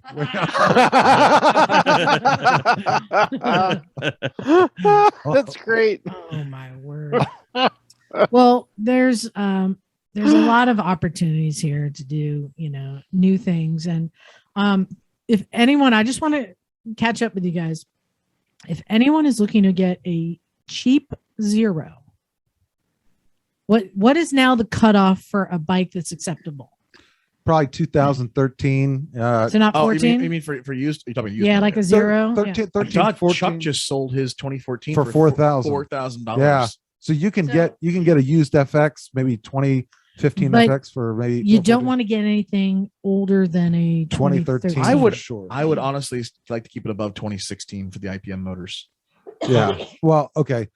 And I had this argument with Callum today because I'm like, and that's the problem with bikes as they get older, the battery efficiency goes down. That's and I right. said, so like on a Shouldn't argue with 2014, Callum.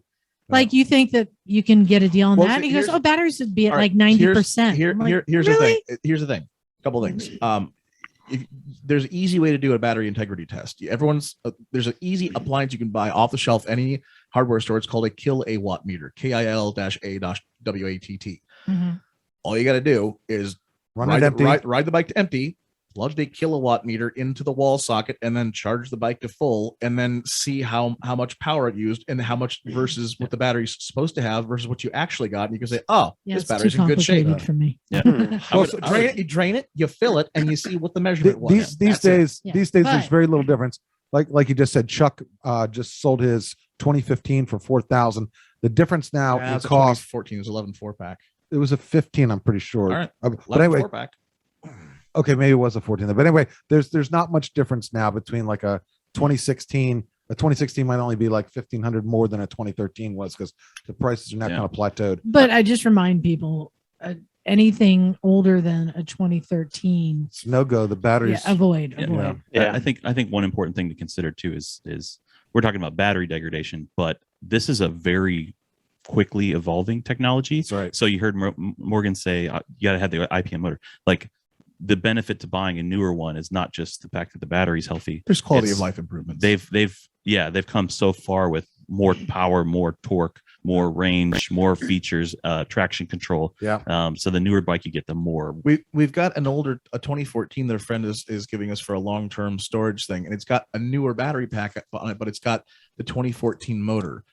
I can overheat that on a straightaway on just on the highway in a matter of under minutes. It's like the motor just can't sustain 'Cause high speed. It's not IBM. Right, which it's just a fancy word for cooler magnets. The cooler magnets happened in 2015 or 2016, and 16. it makes so much. It's so much difference in the world. Like, I can still overheat it, but actually I have to effort. Well, the reason that I asked that question because I have an email to read, and this one we doing is accents? from Michael Oh, from Colorado. Hey, Michael from Colorado. So somebody do the South Park accent. I don't want to see the Yes. Emma's British part of And Colorado. Michael loves to find- Catman. Michael There we go. loves to find good deals on bikes. All right. He's written into us previously about his $500 Valkyrie and a Oh my $300 1972 Yamaha 350. I know, $500 Valkyrie. Valkyrie, That's good running. God.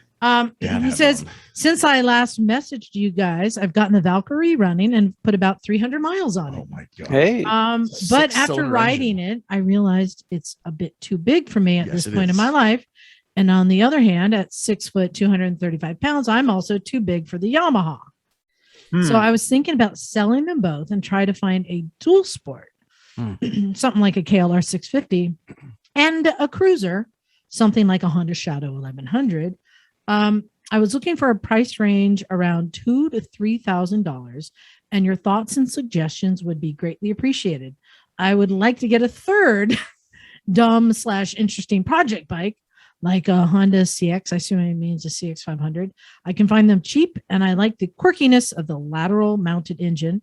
Feel free to talk me out of that or give me another interesting cheap bike. Lastly, welcome back, Liza. Your trip to Pakistan sounded amazing. Thank you. It was. So he's looking for good deals. Now, 2,000 to 3,000. So you 2,000 to could get- 3,000 total or per bike? I'm guessing total. I think you'd be very hard pressed to find a used Zero for 3,000. So here's the thing: KLR You 650s can't get one are for going for a lot right now. They are. Mine that I bought like 2 or 3 years ago for 3,700, loaded with accessories. I've been told by Mason George Motorcycles, he flips bikes. He can get an easy 5 for it right now. Yeah. They've gone up a lot, and because everyone wants an adventure bike, it's a big craze right now. Yeah. So that's really hard. Even like your little XT You was know, expensive. I didn't want to hijack this, but there is a guy, and I can bring this up on a separate thing. But there's a guy who, it's Transatlantic Trail TAT. It's the off-road. Right. A guy just did that on a Zero Oh, DSR. Zero DSR. Yeah. He had a whole bunch of our modified Chargers. But he just did that. He went through Uray and all this stuff. He literally like not the hardest, a nice off back road thing. He and his wife did it. She had a gas bike and he had a Zero DSR. And he had a freaking blast, and it was the first person to do it on electric. But Saves not Kevin for something. Michael because you can't get them for 2,000 to 3,000. No, not at this time. So- they're going to be. I'd say you're going to find most of them starting in the used market around 6 to 7. Yeah. But So the Zero a used DSR. KLR 650 is going almost the same price as a So Zero- new one. Yeah, Zero DSR is what you'd be looking for in that category. I mean, he'd have to Not- go. He'd have to go no. older, like an older, maybe. So here's what Like a let's. DR350. Here's first thing I want to say, and he's looking to get a cruiser like a Honda Shadow 1100. Good call on that. A 2000s cruiser doesn't have a huge Following following right now. Those are cheap. It's dime a Honda dozen. Shadows are great. Kawasaki Vulcans, all those, the Suzuki's. Metric Cruiser does not have a big following. Their value is not very high. And Right. they're good, solid bikes. So I would say yes to that. But for a dual Dual sport, sports are just out of control right now in terms of prices. I'm gonna go. So he's kind of big. I'm gonna tell you a He said- dual he said sport 6 that foot. I'm actually. You said 6 foot, right? Yeah, I'll tell you a brand new bike. It's out of your price range. But No, this but is not for him. I know where you're going. No. Where do you think I'm going? Africa You're- Twin. No, you're doing the Tenere. Benelli, right? The Benelli, The TNT. not a TNT. The Benelli, what is it? ADV bike. Oh, the 500 one. Those are pricier. Yeah. The Benelli TRK 502X is a Wow, 500cc What a twin, fetching name. and it's 6,400 brand Yeesh. new. Hmm.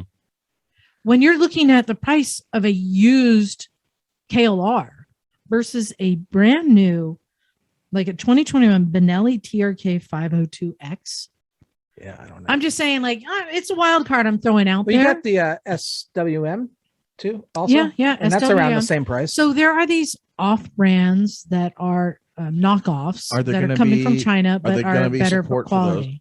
Better quality? Are they going to be Yeah. supported? And can you be able to rebuild and find parts for them? So on the CSC, you can, and the CSC has a little adventure bike, but you're looking at a 300, I the City think. Slicker, or what are we talking about? Is that the same company?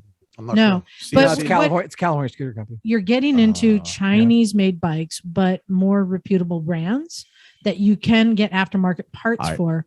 You may still have trouble getting somebody to a shop to take it in, but I'm just saying, right now with the market as it is, extremely hard. So I'm just throwing out some other brands The that Royal people aren't Enfield, really The looking at. Himalayan also. Which, yeah, you're not going to get cheap.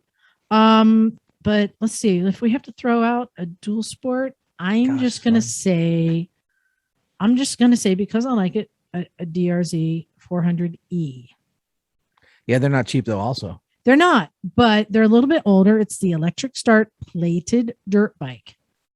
People love the DRZ 400 SM. right? The E plated dirt bike, not as much of a following. Is that Enduro? Yeah. Is it E for Enduro? Yeah. Okay. Is a pretty cool bike and retains its value pretty good. So I'm just throwing that out as an answer. What do you guys think? Yeah. I haven't checked lately what they're going for, but Yeah, they're running in the $4,000 to $5,000 range. I mean, and it's a DRZ. You can still get parts for it and everything. Bagel, I sent you one to read. Do you have that ready? Yes. Let me find it here. In the accent. Oh, yes. So we have an email here from Murray Benfield. She's from New Zealand. Yeah, well, Murray says, "Good day, Misfits." Oh, Australia. ask him just what part of Boston he's from. So he says, "Just wanted to drop a line and say how much I enjoy your weekly musings. I'm a recently reactivated rider and came upon Stop It, Miss Emma, the show about a year ago. Please don't take offense when I tell you the listening after lights out was initially a tactic successfully employed to cure stress related to insomnia. I tried a few podcasts that even that Rubble in Cleveland, but kept returning to you guys. Jumping in and out of the timeline, I'm pretty sure I've listened to most of the episodes, probably 2 or 3 times, as I have subsequently rewind to before the point where I drifted off to re-listen. So if your antipodean listen stats have seen a spike, you're welcome. I grew up in New Zealand. My first bike was a 1950-ish matchless 500 single. Wow. It was complete but a non-runner, and I pushed it home several miles, the first 3 or 4 with a flat tire, until reaching a garage with compressed air.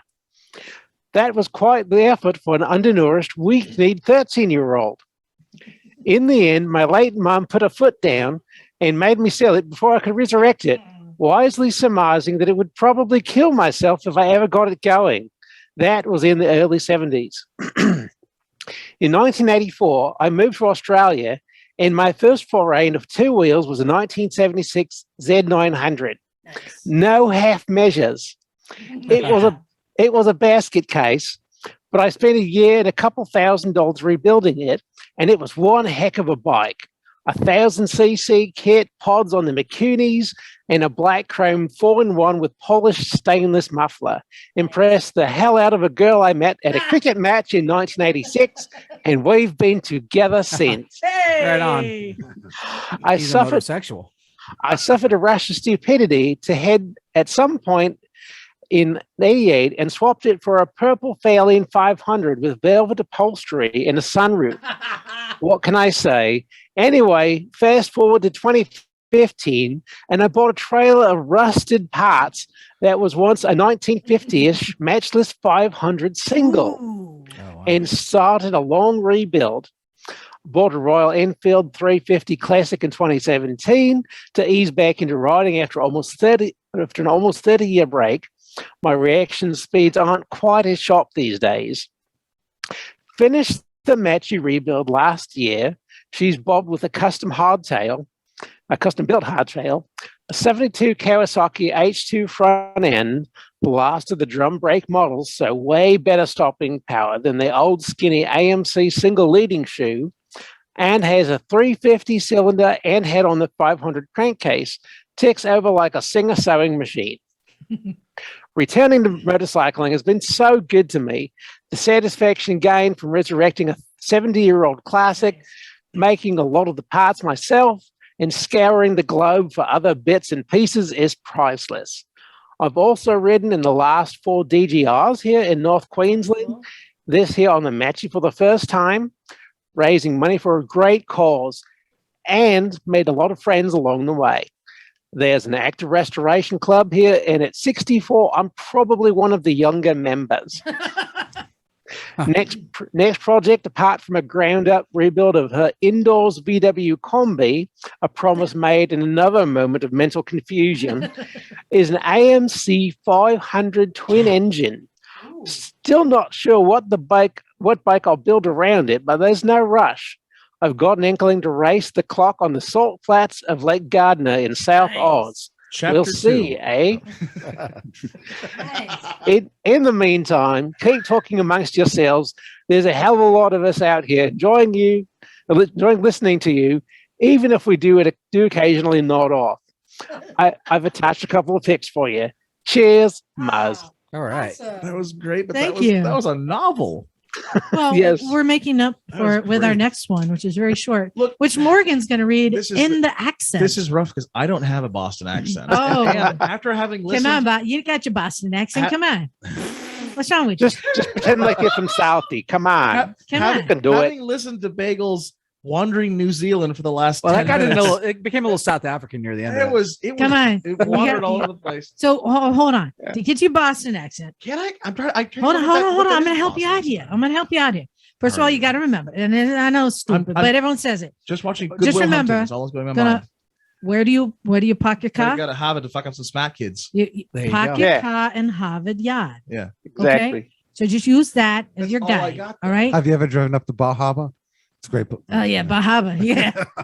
Beautiful good up there in lap stuff. Bahama. So- Am I Lobster up reading there. the Okay, title? you ready? Am I Beautiful, reading the wonderful title lobster. too? Yeah. Go ahead. It says Motosexual Poetry with a Boston accent. And it's There you go. from Leo. All right. Let's And hear it. Let's hear it. I, oh boy, I don't know that I have. Okay, I'm sorry, but you're the one who insisted on. I love accents. accents, but I Boston's not one of my go-tos. So I Come on. apologize to everyone who was waiting for the case. So motorosexual urges can seem quite unfathomable.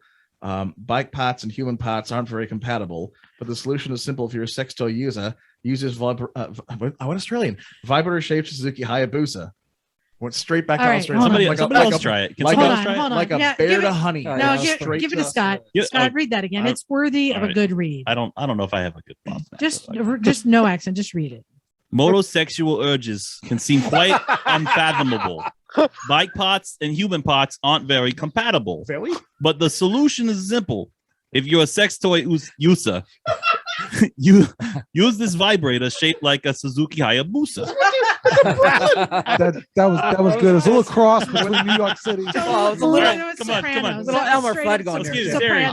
Oh, Terry, come on. Come on. We'll do another. We'll do No, another. no, no, movie. You guys All want to right. play stickball? All right, John, you got one there to read? Yeah, thankfully I have no accent. Oh God. Hello, Misfits. My name's Jordan. Hi, Jordan. Hey, Jordan. I listen every day while TIG welding at work, and I'm running out of episodes. Smiley. Mm. Episodes. I live in Buffalo, New York, Oh, Oh, and I oh, drive there's an accent. come on. and I drive a 208. I'm actually from New Jersey. So that's what it is. Suzuki GSR 500F, 8,500 miles is my first bike. I've had it for a season and want something with a little more powerful. Shut up, Morgan. Yeah, it's not bad. Same fairing type, but newer. Mhm. I don't want a Super Sport 600 to drive to work every day. Laugh out loud. Haha. Do I get a naked bike instead? Do I get a naked bike like the MT-07, the MT-09, the XSR 900 or 700, or a VFR 1200 for sport touring? Why do you guys use a speech impediment as an accent? These are just some that pop out to me, and I want to do all my own maintenance, and I want to start to do fast touring. Naked bike, maybe a Suzuki M109. I don't fucking know what the fuck I MT. get. Ha ha ha. Budget is 5,000 max. Fuel injected a must. Any suggestions? I'll take. Love you guys. Thanks. So You could have gone Jersey Shore with that. Well, You I'm wanted- Jersey, so I know you could have gone. I know I can't help it. all right. So Jordan, you're up in Buffalo, so you just have a short riding season. He's riding a GS 500F. Great bike, but a little small. He wants something a little bit bigger. It's sport touring too. He said. I know. I think that like the MT-07, these are still smaller bikes. The XSR 900 is kind of a cool bike. The I know what he 1200 wants. is decent. I'm not thinking- sure where your budget is. I'm but thinking like Bandit. Oh, He said he had 5,000. $5,000 or so. Bandits, are they fuel injected or are they still carburetors? Bandits are pretty cool bikes, but it's not fairing. He said $5,000 max, meaning we could start what at can you get $5,000 a and go up from there. concourse for? Oh yeah. What can you get like a 2010 concourse? She's looking for? at me like I know anything about gas bikes these Well, days. that's a ZX14 with fancy. Hey, I know somebody might be saddlebags. willing to sell a concourse. So There you go. put him Is in he, touch. is he in upper New York, Buffalo? No, he's in. Well, Florida. for all your shipping Well, needs. then. the thing is, you say you want a sport touring bike, but you get into they're heavier bikes. Right. You're used to a pretty light, nimble bike, and what I'm actually thinking, but I love these new. See, but he retro says maybe bikes. naked bike too, so that might be the better route. I know Emma loves her Bandits.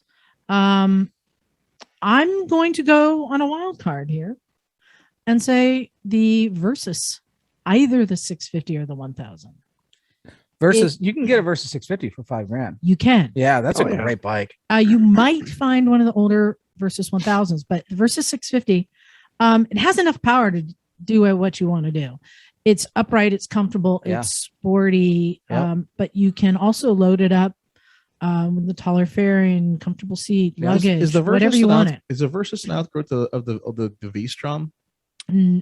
No, it's Oh. a competitor, you mean? Oh, it's right. Suzuki was V-Strom one that. Yeah. Yeah, like a Versus. Weestrom Where- might be the good one too. Where does the V-Strom 1000? Would that be? Yeah, it's a little more adventure-y than the Versus. Versus is a solid bike, but it doesn't have a huge following. So you can get a really good bike that can do all the things you want to do, and it's going to feel And- as nimble as your GS 500. And you get to feel like your counterculture because it's not as popular. It's not going to be much more powerful than the GS 500. Isn't You it? said it have big. Yeah, the following. 650, There's- it's more than enough. I mean, It's a twin, all right? yeah, Versus yeah, they're both it's- twins. Yeah. It's more than enough to tour, travel, do whatever you Right. want. If you can find the 1000 in your price range, then you're going to have even more juice. But I really liked that bike, and bang for the buck, you get a very capable bike. You hear Phil at Cleveland Moto talk about it all the time. By the way, what did the New Zealand guy call Phil Cleveland Moto? You tried to listen to the Cleveland guy, and like he called him a name or something, didn't he? Oh. Or like used a term like that for poor Phil, who we love. that rebel in Cleveland. Rabble. Rebel, yes. I mean, he mentions the MT-07 or MT-09. Or the XSR. You can get the XSRs for real. XSR is pretty Yeah, cool people bike don't too. love those either. But what I like about the Versus is you can fit it with things, and a very capable. It's a versatile system. You can ride it naked with a short windshield. You can put a taller windshield and bags on. You can do all those things where a lot of these other bikes are harder to kit out. And my bike, I set it up for adventure riding. I had bash plate. I had all sorts of stuff on it. So that would be my suggestion. What about a Harley Sportster? That's not at all Like what an he's talking 883? about. Again, the prices. But it's funny that you brought it up because we have one last email here. And this one Comes comes from a in very bizarre accent. from our segment last week we did. Tell me why. Ain't nothing but Tell me why. Where we were asking Emma Morgan, questions. you were like singing that before. Come on, buddy. was, but you started I going know. on the Harley route. I wasn't sure. So here's the thing. So Emma's not here, but he sent in to tell me why that I think I can answer for him. So he says, tell me why Harley Davidson riders, sometimes sport bike riders, both wear leather vests and always without any other gear except their required helmet. What the ever living fuck is up with that? Help me to understand this silliness. I'd love a serious answer as well as a humorous one. Brad from the original Vancouver and Washington, not BC. P.S. His up the butt bike is still a Moto Sizz C1. Moto Sizz, who also had an electric. So I wonder if he's ever seen Sons of So- Anarchy. Why do they wear vests? And yes, it is true. Why didn't we have Sport bike riders Charlie wear for us here? vests and Harley riders wear vests. And guess what, guys? Because leather's I cool. own a leather vest too. How many sport bike riders wear vests? Not a lot. Yeah, I'm They not I mean, the following. vampires do here. it's- Yeah, but that's because it's a club chapter. Yeah, I don't- right. So, That's a and cut, here is why. And here's why I had one when I was in a cruiser club. You get the leather vest to put your patches on. Patches on. Yeah, That's it. that's it. It's to put your patches on. It's part of your identity. You can have different jackets on underneath. That's right. And for the vampires, That's a Yeah. club, but It's club. I don't see sport bike riders with leather vests. I just they haven't. do. They resemble a armored vest. They usually have the Velcro on the sides, and they have the same shape. Leather It's a Velcro? look. Leather Velcro, is that what you're saying? No, it's a You look. said leather vest and Velcro. I don't see that. Yeah, I think Yeah. I think Icon has one, don't they? Yeah, I think they do. It's a style. Here's a question. How many leather vests does Bagel own Oh, for all his scooter patches? Zero. Right. But the question is, why do Harley riders and why do sport Yeah. bike riders? When you go by Corbin's on like the July 4th weekend, everybody's got a vest on. You got everything. A lot of them are The- club the members though. Reason is because both sport bike riders and Harley/cruiser riders, many are in clubs. and you identify and yourself. Clubs wear leather jackets. So it's an identity that other people replicate by just wearing a leather Yeah. vest. Whereas adventure touring people tend to just like layer up in everything and then 3 different layers of neon high vis reflectors Yeah. and the helite airbag vests. Yes, Bagel? Yes. Yeah, that would be me. Yeah, that's Oh, Bagel. minus the helite airbag vest. I haven't gone that Um, far yet. Yeah. Oh, those But things are cool. I will admit, I do think it's ridiculous to wear a leather vest that is not over a jacket and that they wear just that. And I'm just, Scott, Yeah. you live in Florida. Yeah. You know exactly what we're talking about, don't Man, you? I wish I could just wear a leather vest. When I- You know I think it- exactly. When what I we're lived in talking Florida, half the guys had to have a Hayabusa, and you were required. Everybody had a helmet, but it was always strapped to the back while you were riding at like 100 miles an hour. about. Scott, you see this look, right? The leather vest over like a Oh yeah, t-shirt yeah, or for wife beater. sure, yeah. And I agree. I'm like, what the ever living fuck? Why aren't you wearing a nice vented jacket or at the least dirt bike armor to cover your elbows and back protector? Yeah, and in Florida, you're not even required to have a helmet. No. Yeah. So it is strictly it's fashion. Yeah. That is, Yep. and it's not cool. It's not. It's not vented cool. So, but I own one and I have patches on it, and it's can from my understand that, days. yeah. And it will break the wind when it's cold out, so it is practical in some No, uses. that's- Bagels will break the wind. Oh my god. Yeah. Most of the guys I know like that are If it, really spending more time at the bars than riding anyway. They're just riding bar to bar. Yeah. Yeah. So I think that brings us to a close. You guys, we have a mission to do. We need Oh, to yeah. set this chairs record. and Office chairs. Willing subjects. I'm gonna, Yeah. I'm gonna go big. I'm not even gonna try to go for 23. I wanted to start at like 100 to see I that. just want to remind you, Terry, you said 1,000. Hey, Liza, can I suggest go to govdeals.com and see if you can find like a whole lot of chairs? What? But we Like, don't like need to a buy them. We container can full of just chairs. borrow. No, Guys, I think Yeah. Terry has the best suggestion. So many people in these office parks are working from home. Yeah. We can easily get access. Counter Maybe. suggestion. Maybe. What if instead of office chairs, we did shopping carts? We just go loot a supermarket. No. I'm still record. There's This is pictures and videos and Then stuff, we and can it's make a pictures and real. videos of shopping carts record. being pulled. That might be a but- different so we got a record. job to do. Terry, you'll start working on that. Oh yeah. So I've already got a trailer hitch on my bike. You've seen it. Yeah. So I mean, I'm ready to hook up and Oh, and that's start right. towing That's the people. other thing. You need to be able to tie it on. Yeah. And you need to be able to tie it low because I swing arm. if it's I'd find us tie it to my what's the if you have a hollow axle, you could send it through the rope through the axle. I do guess. that or through Yeah. the spools. Yeah, I'm already set up, ready to go. But Yeah, the tether point. That's another one. And then you Yeah. also have to have all the office chairs tethered together as Mhm. well. And enough buzz to people who are going to take an impact and break the fall with the slight buzz of alcohol from. And their I'm going to contributions. say for that, ratchet straps. Everyone's got them. Everyone Yeah. can bring Oh some. yeah. Ratchet straps. Strap them all together. Nope, one That's not gonna be heavy- enough. Heavy duty chain. Ratchet straps only go up to like 500 pounds. That's like Oh, three the people. lead ratchet straps. You won't know, be- instead of doing Yeah, you naked need ride, we should cables. do You need that. metal cables. I'm telling you, Liza. The If naked you want to ride go for the on record. office chairs. That's what I'm saying. all right, Whole bunch metal- of naked I got people you. whiplashing. I hear you, through 10-4 Bagel. We'll do some metal cables of some sort. Yes, you got to do metal cables. And Scott, you did not say yet, how are you getting back home? It's a good question.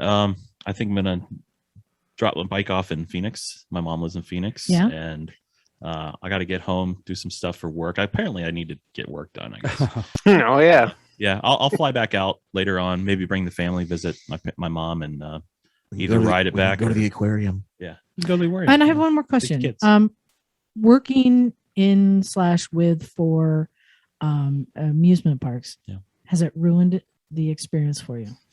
I wouldn't say ruined, but when you're involved with like theme park technology like that, I walk into a room and I'll see what kind of speakers they're using, figure out how things work right away. Okay. So it kind of takes the fire out of it a little bit. I know it's not motorcycle related, but can I tell you my favorite Oh yeah, theme park, it's not experience thing that doesn't exist anymore? what's that? But I thought it was awesome. It was at Walt Disney World, Mhm.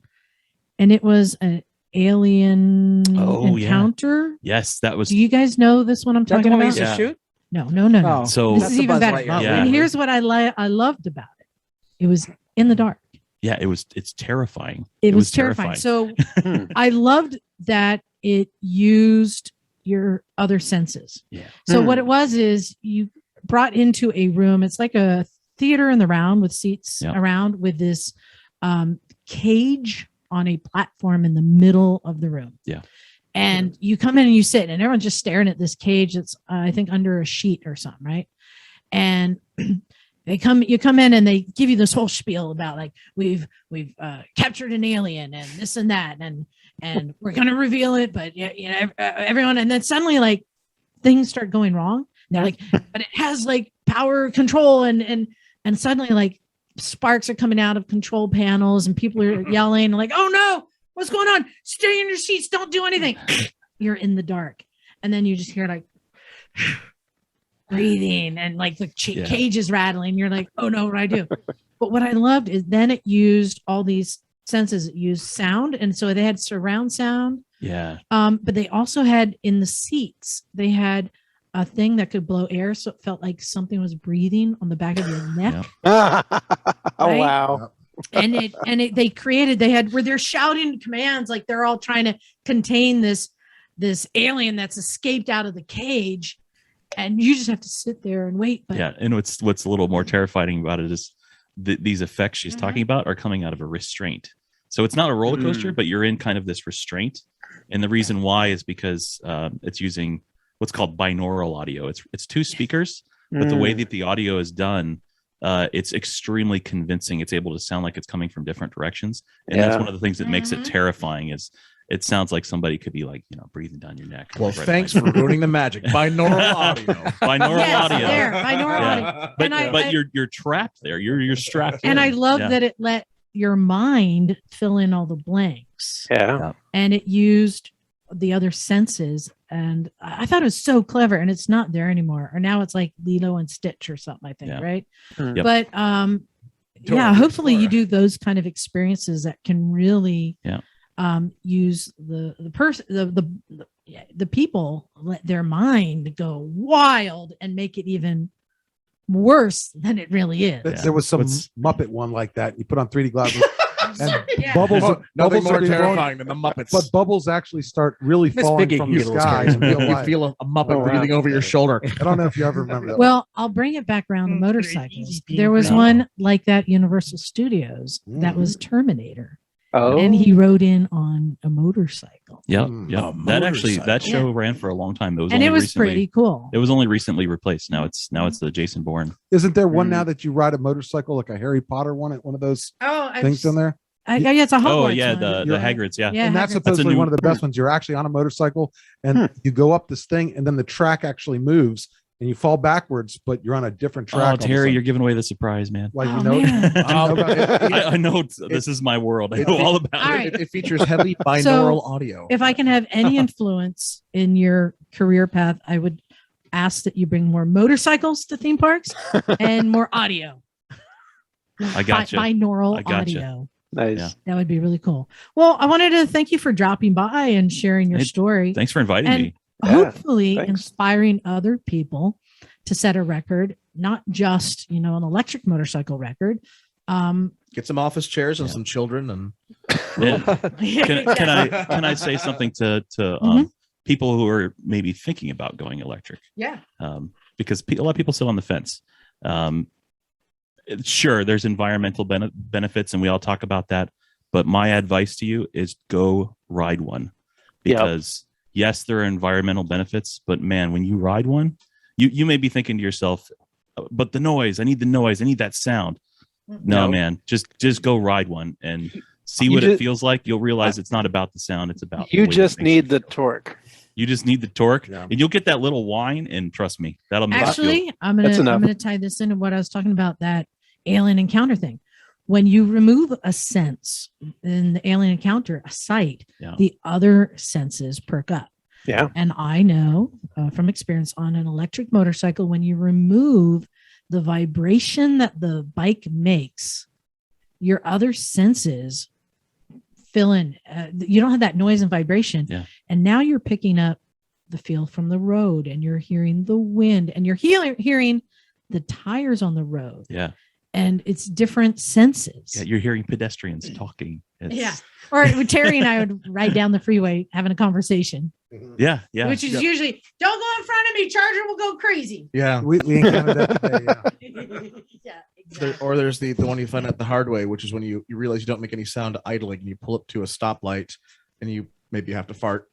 And normally you're used to just like let go, and then you realize there's no one else around except pedestrians. You've just made a sound, and you look around and you start cackling into your helmet because you realize Yeah. all they hear is someone fart, and then start giggling into their helmet So, ridiculously. So So all I've good. heard is don't fart on an electric. No, motorcycle.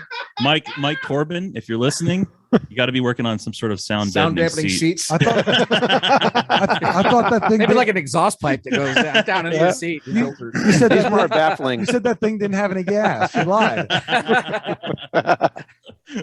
Just remember methane butt plugs. Yeah. That's what we need. Oh yeah.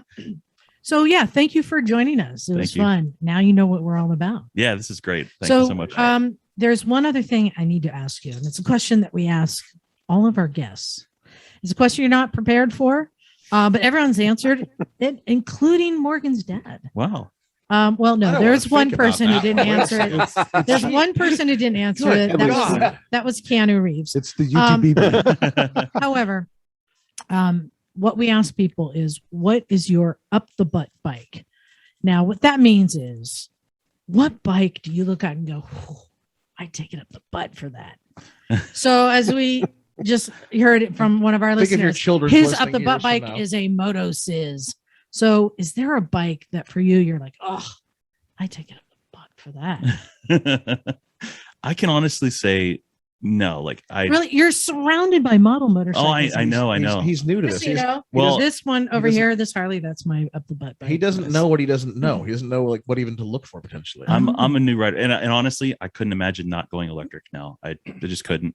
Oh. And as far as what's available now, I love the one I've got.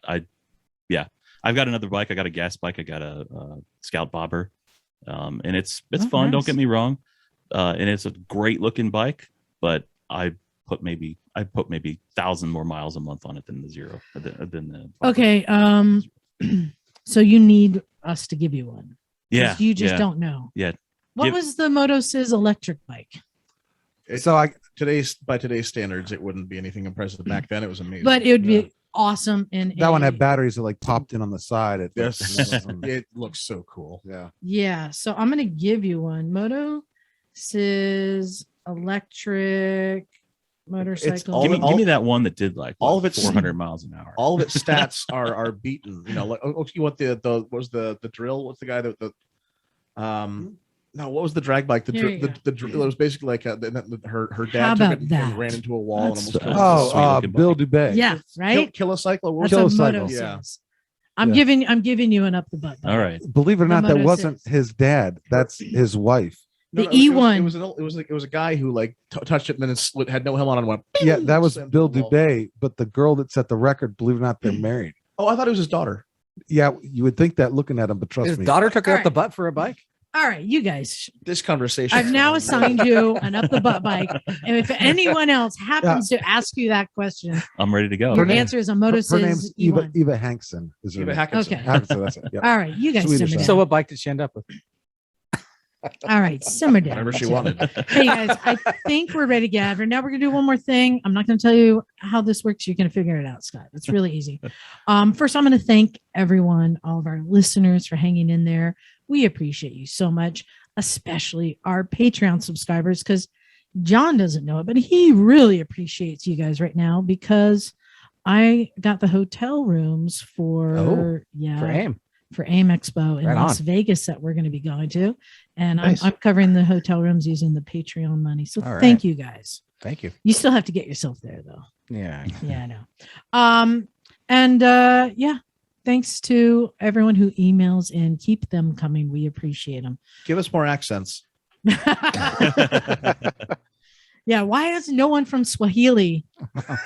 Oh man. We got to be careful there That's because not a we country. could just go. We could delve into dangerous territory where we're just sort of like. How about a good Nigerian then? How about email us, I please? think we don't just need to know. do Yeah. need Northern Hemisphere accents. Okay, how about Icelandic? There you go. Can we get one of those, please? Please, if you're from Iceland, please about- email That's us. Swedish. Or somebody from like Minnesota. We need more German Those listeners are to write dime a in. dozen Oh, for because- sure. I can ace the I'm German asking if accent. you're from Iceland and you're listening to this, please email us a question And also a so sample I of can your make language. Bagel read You it can- in your oh, accent. yeah. You're gonna make me You do Cajun? homework, aren't you? I think Cajun would be good, Bagel. Okay, so we're ready to get out of here. Thanks, everyone. This is Liza. Stumpy John and the Giants were robbed, by the way. Scott. Morgan. An electric charger. Bagel. And we're out of here. I thought you were pointing the dog, and I was Cool, expecting cool, the mic cool, barking Cool, sound. cool. Hold on. What? And we're out of here. Cool. There we go. Thanks. See you guys. All right. Thanks, Bagel. Yeah. Thank you. All right. See you soon. Night, Bagel. Bye bye. Bagel. Good seeing you guys. Take care. All right. Woo, we done.